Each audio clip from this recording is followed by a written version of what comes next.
حدیث نمبر 9، عصر کی نماز۔ عن عبداللہ ابن عمر ان رسول اللہ صلی اللہ علیہ وسلم قال الذي تفوته صلاة العصر فكأنما وتر أهله وماله۔ عبداللہ بن عمر رضی اللہ عنہما سے روایت ہے کہ رسول اللہ صلی اللہ علیہ وسلم نے فرمایا، جس شخص کی نماز عصر فوت ہو جائے تو گویا اس کے اہل و عیال اور اس کا مال لوٹ لیا گیا۔ یعنی جیسے کوئی ڈاکو آتے ہیں نا کسی گھر میں، گھر والوں کو بھی مار دیتے ہیں اور سارا کچھ لوٹ کے بھی لے جاتے ہیں۔ اتنا بڑا نقصان، اور یہ سچی بات ہے، بخاری کی صحیح روایت ہے۔ تو عصر کی نماز صلاۃ الوسطی جو ہے، اس میں خاص طور پر کوتاہی نہیں کرنی چاہیے۔ قرآن مجید میں آتا ہے حافظوا علی الصلوات والصلاۃ الوسطی وقوموا للہ قانتین، سب نمازوں کی حفاظت کرو اور خصوصاً درمیانی نماز کی، اور اللہ کے لیے فرما بردار ہو کر کھڑے رہو۔ تو عصر کی نماز فوت ہونے پر فکر مند ہونا چاہیے۔ رسول اللہ صلی اللہ علیہ وسلم نے فرمایا، اللہ ان کے گھروں اور ان کی قبروں کو آگ سے بھر دے، انہوں نے ہمیں صلاۃ وسطی سے روک دیا یہاں تک کہ سورج غروب ہو گیا۔ آپ نے مشرکین کے حق میں بد دعا کی تھی جب غزوہ احزاب کے موقع پر انہوں نے آپ کو مشغول کر دیا اور نماز نہ پڑھنے دی۔ یہ نماز آباء و اجداد اور بیٹوں سے زیادہ محبوب ہے، دوہرے اجر والی نماز ہے۔ یہ نماز پہلی امتوں پہ بھی پیش کی گئی تھی، انہوں نے ضائع کر دیا، تو اس لیے جو اس کی حفاظت کرے گا، نبی صلی اللہ علیہ وسلم نے فرمایا، اس کو دوہرا اجر ملے گا۔ عصر کی نماز کے وقت اللہ تعالیٰ فرشتوں سے بندوں کی نماز کی خبر لیتا ہے۔ صبح اور شام کے فرشتے فجر اور عصر میں تبدیل ہوتے ہیں، اور جو عصر کے وقت جاتے ہیں ان سے پوچھتے ہیں کہ تم نے میرے بندوں کو کس حال میں چھوڑا، تو وہ بتاتے ہیں کہ ہم ان کے پاس گئے تو وہ نماز پڑھ رہے تھے، اور جب ہم ان کو چھوڑ کے آئے تو وہ نماز پڑھ رہے تھے۔ نبی صلی اللہ علیہ وسلم نے فرمایا، وہ آدمی ہرگز آگ میں نہیں جائے گا جس نے سورج نکلنے سے پہلے اور غروب ہونے سے پہلے نماز پڑھی، یعنی فجر اور عصر کی۔ یہ دونوں وقت بڑے اہم وقت ہیں، ان کے اذکار بھی ہیں، صبح شام کے اذکار، فجر کی نماز کے بعد سے لے کر سورج نکلنے تک، اور عصر کی نماز سے لے کر سورج غروب ہونے تک صبح شام کے اذکار پڑھے جاتے ہیں۔ آپ صلی اللہ علیہ وسلم نے فرمایا، جو شخص 2 ٹھنڈی نمازیں یعنی فجر اور عصر پڑھے گا وہ جنت میں داخل ہوگا۔ یہ نمازیں پڑھنے والے اللہ تعالیٰ کا دیدار کر پائیں گے۔ عصر کی نماز چھوڑنا اعمال کی بربادی کا باعث ہے۔ نبی صلی اللہ علیہ وسلم نے فرمایا، جس شخص نے عصر کی نماز چھوڑ دی اس کے اعمال باطل ہو گئے۔ اصل میں ہوتا یہ ہے کہ دن کا آخری حصہ آ جاتا ہے نا، آپ جاب سے واپس جا رہے ہیں، ٹریفک میں پھنس رہے ہیں، آپ اپنے بزنس بند کر رہے ہیں، یا پھر یہ کہ اس وقت بزنس بڑی عروج پر ہوتا ہے، بہت زیادہ لوگ آرام کھانا کھا کے اپنے کام کاج کر کے تو خرید و فروخت کے لیے نکل آتے ہیں، تو دکانیں زیادہ بزی ہو جاتی، یا کوئی بھی وجہ ہو سکتی ہے، یا لوگ تھک کے آتے ہیں، گھروں میں قیلولہ کرتے کرتے مغرب کر دیتے ہیں۔ خاص طور پر وہ لوگ جو راتوں کو جاگتے ہیں تو وہ پرواہ نہیں کرتے کہ جب آ کے سوئے دوپہر کو تو کب اٹھے، اور پھر بعض اوقات بہت تاخیر سے پڑھتے ہیں، تو ان سب چیزوں سے بچنے کی ضرورت ہے۔ عصر کی نماز مؤخر کرنا منافق کی صفت ہے۔ رسول اللہ صلی اللہ علیہ وسلم نے فرمایا، کیا میں تمہیں منافق کی نماز کے بارے میں نہ بتاؤں؟ وہ عصر کی نماز لیٹ کرتا رہتا ہے یہاں تک کہ سورج غروب ہونے کے انتہائی قریب ہوتا ہے، اس وقت پڑھتا ہے۔ ہیبچولی یعنی کبھی کبھار تو ایسا ہو سکتا ہے، لیکن عادتاً روز یہی کچھ کرنا یہ نفاق کی علامت ہے۔ السلام علیکم استاذہ، میرا آپ سے ایک سوال یہ ہے کہ اگر ہو سکے تو ہمیں ایک ٹائم مینجمنٹ پر بھی کوئی ریفریشنگ کورس کروا دیجئے، کیونکہ جو آپ کا پہلے ٹائم مینجمنٹ کا میں نے آپ کی آڈیو سنی تھی، اس سے ہمیں بہت فائدہ ہوا تھا، لیکن وہ آپ کی ان میرڈ لائف کی تھی۔ اب کیونکہ آپ کے بچے ہیں، آپ کا گھر ہے، تو اب آپ ٹائم اپنا کیسے مینیج کرتی ہے؟ ہمیں اس سے بہت گائیڈنس ملے گی۔ جزاک اللہ خیر۔ بہت سی چیزیں لوگوں سے سیکھنے سے آتی ہیں، اور اس کے باوجود بھی زندگی میں خلا رہ جاتا ہے، یعنی دوسرے لوگ ہماری سچویشن نہیں سمجھ رہے ہوتے، تو اس پر کتابیں پڑھ کے، لیکچر سن کے، بیسک چیزیں سیکھ کے پھر اللہ سے دعا کرنی چاہیے۔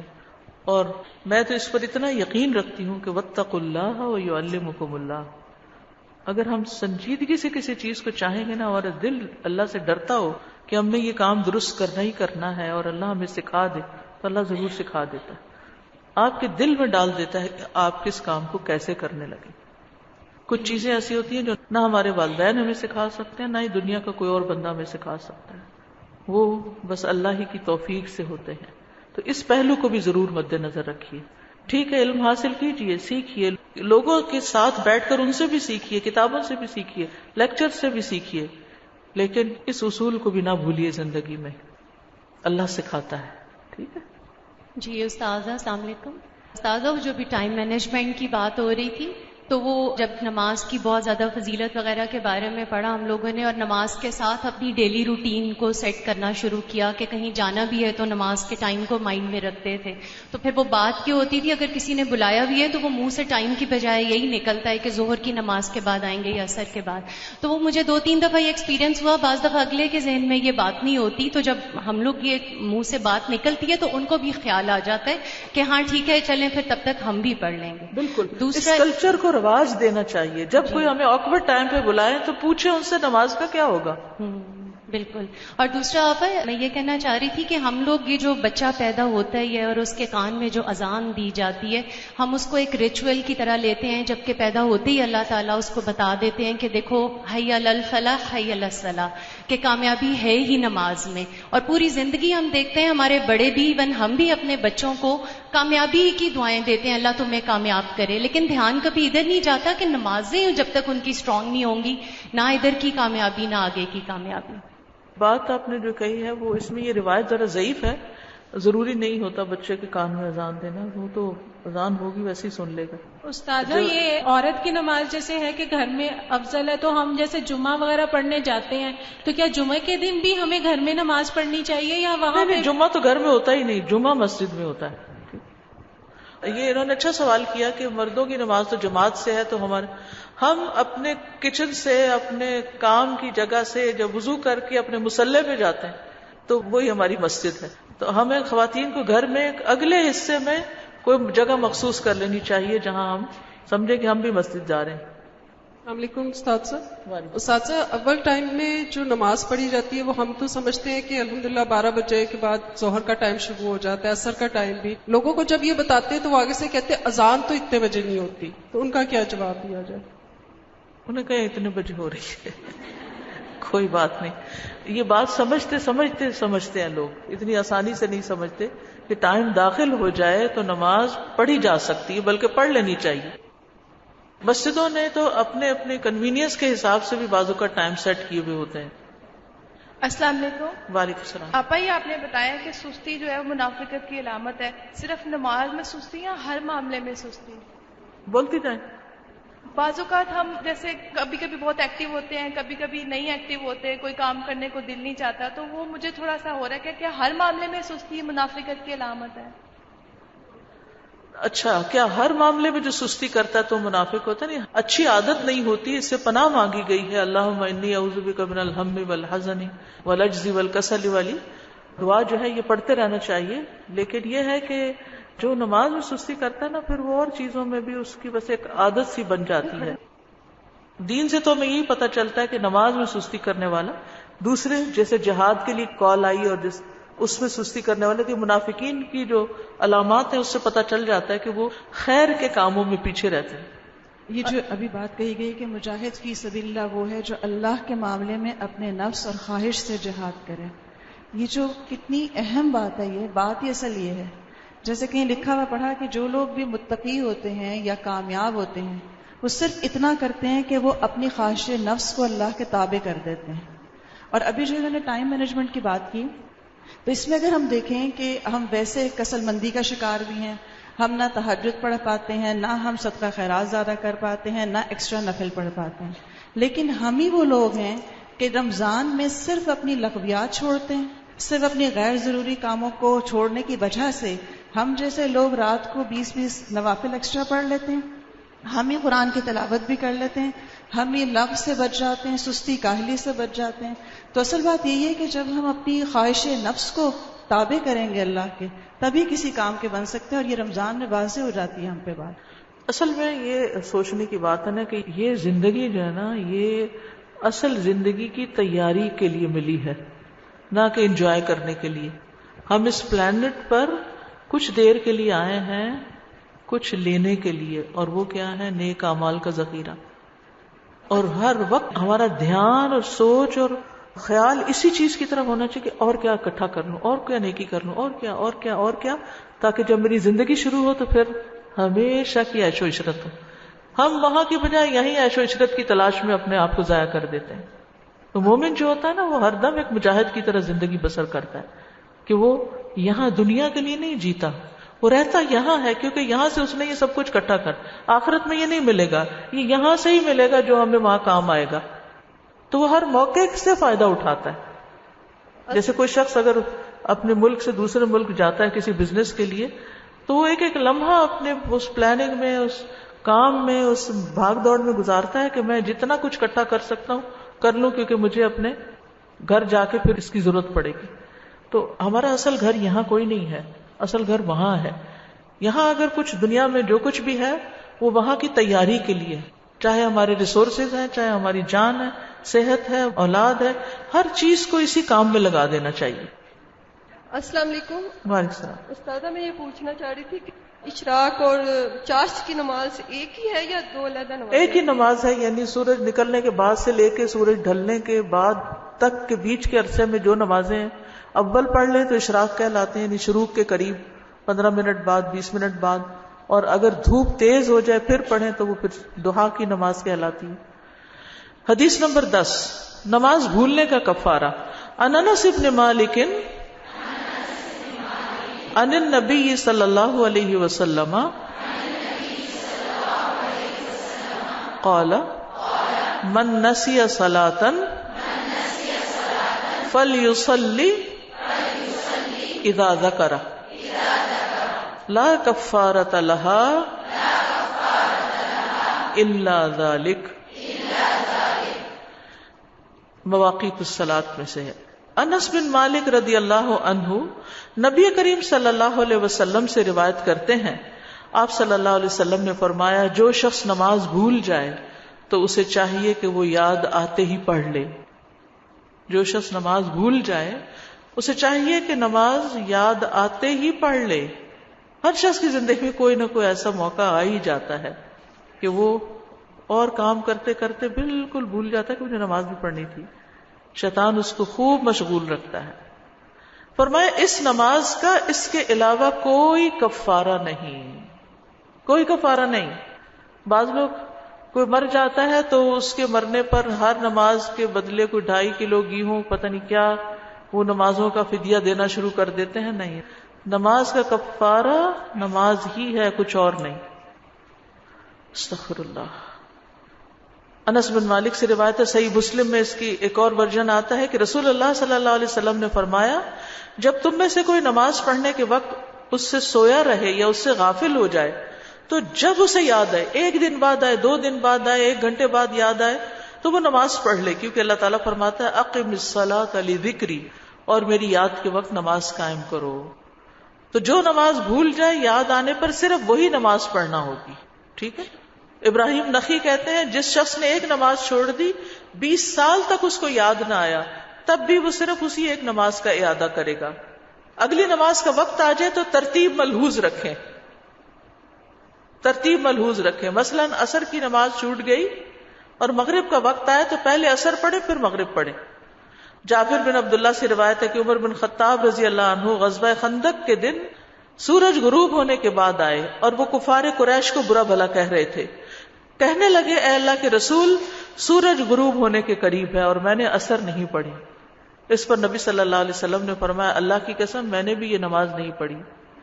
پھر ہم وادی بطحان میں گئے اور آپ نے وہاں نماز کے لیے وضو کیا اور ہم نے بھی وضو کیا. تو آپ صلی اللہ علیہ وسلم نے سورج غروب ہونے کے بعد عصر پڑھی، پھر اس کے بعد مغرب کی نماز پڑھی. تو ترتیب ملحوظ رکھیں. حدیث نمبر 11، نماز میں شیطان کا اچکنا، یعنی نماز بیچ میں سے چھین کے لے جانا. ان عائشہ قالت سألت رسول اللہ صلی اللہ علیہ وسلم عن الالتفات فی الصلاة فقال هو اختلاس يختلس الشیطان من صلاۃ العبد کتاب الاذان. عائشہ رضی اللہ عنہا روایت کرتی ہیں میں نے رسول اللہ صلی اللہ علیہ وسلم سے نماز کے دوران ادھر ادھر دیکھنے کے متعلق دریافت کیا. یعنی بعض لوگ جیسے نماز میں کھڑے ہوتے ہیں تو سجدے کی جگہ پر دیکھنے کی بجائے کبھی دائیں دیکھتے, کبھی بائیں, کبھی سامنے, کبھی آسمان کو. تو آپ صلی اللہ علیہ وسلم نے فرمایا یہ تو اچک لینا ہے, یعنی خشوع ختم کرنا ہے, جو شیطان بندے کی نماز میں سے اچک لیتا ہے. یعنی اس وقت شیطان اتنا ایکٹیو ہوتا ہے کہ بندے کی نماز میں سے کچھ حصہ نکال لیتا ہے. تو نماز میں ادھر ادھر دیکھنا, جھانکنا مکروہ ہے, کیونکہ بعض اوقات انسان دائیں بائیں گردن بھی پھیر لیتا ہے تو نماز سے توجہ ہٹ جاتی ہے. خشوع و خضوع جس کا حکم دیا گیا ہے وہ اس سے ختم ہو جاتا ہے. تو نماز توجہ کے ساتھ پڑھنی ضروری ہے. رسول اللہ صلی اللہ علیہ وسلم نے فرمایا جو بھی میرے وضو کی طرح وضو کرے اس کے بعد 2 رکعت ادا کرے اور ان کی ادائیگی کے دوران میں کوئی خیال دل میں نہ لائے تو اس کے سابقہ تمام گناہ معاف کر دیے جاتے ہیں. کتنا مشکل ہے یہ کام کہ پھر نماز کے دوران اور باتیں نہ سوچے, اور یہ انسان کے شیطان پر غالب آ جانے کی وجہ سے ہوتا ہے. تو جو شخص اپنے شیطان اور اپنے نفس کے ساتھ جہاد کرتا ہے تو اس کے لیے جنت واجب ہو جاتی ہے. یہ حدیث کے الفاظ بخش دیے جاتے ہیں تک ہے. تو اس حدیث میں بیسیکلی توجہ سے نماز پڑھنے کی اہمیت کو بیان کیا گیا ہے کہ نماز میں ادھر ادھر نہ دیکھا جائے, کیونکہ جب انسان نماز میں ادھر ادھر دیکھتا ہے, یعنی نمازی جو ہوتا ہے نا وہ جب تک نماز کی طرف متوجہ رہتا ہے تو اللہ سبحانہ وتعالیٰ بھی اس کی طرف متوجہ رہتا ہے جب تک وہ دائیں بائیں نہیں دیکھتا. لیکن جب وہ اپنا چہرہ پھیر لیتا ہے تو اللہ تعالیٰ بھی اس سے اپنا چہرہ پھیر لیتا ہے. کتنی بڑی محرومی ہے کہ اگر انسان اپنا چہرہ پھیر لیتا ہے, ادھر ادھر دیکھنے میں مشغول ہو جاتا ہے تو اللہ تعالیٰ کی بھی توجہ اس سے ہٹ جاتی ہے. اسی طرح ابو ہریرہ کہتے ہیں کہ مجھے میرے خلیل نے 3 باتوں کی وصیت کی اور 3 سے منع کیا. جن 3 باتوں سے منع فرمایا وہ ہیں نماز میں مرغ کی طرح ٹھونگے نہ ماروں, کتے کے بیٹھنے کی طرح نہ بیٹھوں, اور لومڑی کی طرح ادھر ادھر نہ دیکھوں. اور جانوروں سے تشبیہ دی گئی, مرغ کی طرح ٹھونگے نہیں مارنے, کتے کی طرح بیٹھنا نہیں, اور لومڑی کی طرح ادھر ادھر نہیں دیکھنا. رسول اللہ صلی اللہ علیہ وسلم نے ایک دن نماز پڑھائی. ابو ہریرہ کہتے ہیں پھر آپ مڑے اور فرمایا اے فلاں تم نے اپنی نماز اچھی طرح کیوں ادا نہیں کی؟ کیا نمازی کو دکھائی نہیں دیتا کہ جب وہ نماز پڑھتا ہے کہ اس نے کس طرح نماز ادا کی ہے, حالانکہ وہ اپنے ہی لیے نماز ادا کرتا ہے. یعنی جو کام ہم اپنے فائدے کے لیے کرتے ہیں اس کو ڈھنگ سے تو کریں. تو نماز کا اجر اس کی خوبصورتی کے اعتبار سے ہے. نبی صلی اللہ علیہ وسلم نے فرمایا بے شک آدمی نماز پڑھ کر اس حال میں لوٹتا ہے کہ کبھی اس کے لیے نماز کا 10واں حصہ ہوتا ہے بس, یعنی نماز کا اجر اس کو صرف 1/10 ملتا ہے. 9واں حصہ, 8واں حصہ, 7واں حصہ, 6واں, 5واں, 4واں, تہائی یا آدھا حصہ اجر میں لکھا جاتا ہے. یعنی نماز کے بعد ہر نمازی کا اجر مختلف ہوتا ہے, ایک جیسا نہیں ہوتا, اور وہ ڈپینڈ کرتا ہے کہ اس کی نماز میں توجہ کیسی تھی. نمازی اپنے رب سے سرگوشی کرتا ہے, اس لیے عمدہ طریقے سے نماز پڑھنی چاہیے. نماز جو ہے وہ مناجات ہے, اور جو خشوع کرتا ہے اور توجہ سے پڑھتا ہے اس کے لیے اللہ کا وعدہ ہے قد افلح المؤمنون الذین هم فی صلاتهم خاشعون.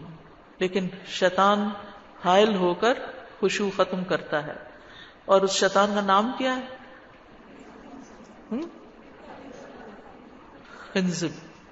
خنزب. اور اگر بہت زیادہ وسوسے آ رہے ہیں نا تو بائیں طرف یہاں دل کی طرف 3 دفعہ تھتکار دینا چاہیے, اللہ کی پناہ مانگ کر, اعوذ باللہ پڑھ کر. شیطان وسوسوں میں الجھاتا ہے.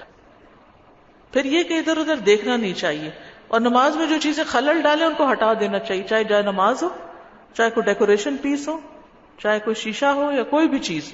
اگر آپ دیکھتے ہیں کہ آپ کی نماز میں خلل ڈال رہی ہے تو اس سے آپ اس کو دور کر دیں. تو یہاں تک نماز کی بات ختم ہوئی. استاذہ میں نے کوشچن کرنا تھا, اتنی خطرناک یہ بات ہے کہ یعنی شیطان اچک لیتا ہے, تو ماشاءاللہ چھوٹے چھوٹے بچے میرے کافی چھوٹا ڈفرینس ہے ان میں, تو وہ نماز پڑھتے ہیں کہ دوران اتنی زیادہ یعنی یہ ہوتے ہیں اور شرارت کرتے ہیں, اور یعنی دھیان چلا جاتا ہے. تو اب ان کو کیسے ڈیل کیا جائے, بچوں کو, چھوٹے بچے جب ہوتے ہیں ہمارے؟ تو نماز کے بعد ان کو سمجھایا جائے اور اپنی نماز کنٹینیو رکھی جائے، اور وقتاً فوقتاً سمجھاتے رہنے سے ٹھیک ہو جاتا ہے معاملہ، کیونکہ ادب تو سکھانا ہی ہوتا ہے. السلام علیکم. میں نے یہ پوچھنا ہے کہ اکثر قضائے نماز کافی ہماری چھوٹی ہوئی ہیں، تو وہ کس طرح پڑھی جائے کہ ہر یعنی جو وقت کی نماز ہے اس کے ساتھ نہ پڑھی جائے؟ آپ نے کیا بات کر دی، اکثر قضا ہوتی ہے، استغفر اللہ، یہ کیسے؟ سب سے پہلے تو یہ سوچنے کی ضرورت ہے کہ کیوں ہوتی ہے، ان اسباب کو ختم کیا جائے جس کی بنا پر نماز قضا ہوتی ہے، اور اگر ہو جائے تو اگلی نماز سے پہلے پڑھ لیں. جی استاذہ، یہاں پہ اس حدیث میں فزیکلی الرٹ ہو کے نماز پڑھنے کی بات ہے نا، تو جتنا ہم فزیکلی الرٹ ہوتے ہیں نا، پھر مینٹلی وہ جو ہمیں ایک شکایت رہتی ہے نا کہ خیال بہت آتے ہیں نماز میں، دھیان وانڈر کرتا ہے، پھر دھیان بھی نہیں ادھر ادھر جاتا. جتنے فزیکلی جیسے یہ آرمی وغیرہ کی پریڈ ہوتی ہے نا، جتنا سلیک کریں گے نا جسمانی طور پر، اتنے دماغ بھی ادھر ادھر وانڈر کرتا ہے. جی، آپ کی بات سے مجھے یاد ہے کہ پوزیشنز ٹھیک ہونی چاہیے نماز میں، کھڑے ہونے کی پوزیشن ٹھیک ہونی چاہیے، ہاتھ باندھنے کی پوزیشن ٹھیک ہونی چاہیے، رکوع ٹھیک سے ہونا چاہیے، کیونکہ بہت سے لوگ رکوع ٹھیک نہیں کرتے. رکوع میں آپ کی جو کمر ہے، مثلا آپ یوں کھڑے ہیں یا آپ کھڑے ہیں، تو رکوع میں یہ پوری اس طرح مڑ جانی چاہیے، یوں نہیں ہونی چاہیے، یوں نہیں ہونی چاہیے، اسٹریٹ ہونی چاہیے. یعنی آپ یوں کھڑے ہیں اور یہ آپ کی کمر اور گردن، کیونکہ بعض لوگ کمر ٹھیک کر لیتے ہیں، گردن جھکا دیتے ہیں، وہ بھی ٹھیک نہیں. تو جتنی آپ کی پوزیشن ٹھیک ہوگی اتنی ہی آپ کی نماز کا خشوع و خضوع بہتر ہوگا. السلام علیکم. وعلیکم السلام. استاد صاحب، میں نے یہ سوال پوچھنا تھا کہ جب نماز کے اندر ہماری تھوڑی سی توجہ جو ہے پوری خشوع و خضوع سے پڑھ رہے ہوتے ہیں، لیکن ایک دم سے کوئی وسوسہ ہمارے اندر آ جاتا ہے، لیکن اسی لمحے ہمیں احساس بھی ہو جاتا ہے کہ ہماری نماز میں خلل آ رہا ہے. ایسی صورت میں کیا ہماری نماز جائز رہ جاتی ہے؟ جی، نماز تو جائز ہے، پھر پلٹ آئیں، پھر پلٹ آئیں. یہ ایک دفعہ نہیں، کئی بار ہوگا، بس ہر دفعہ پلٹ جائیں.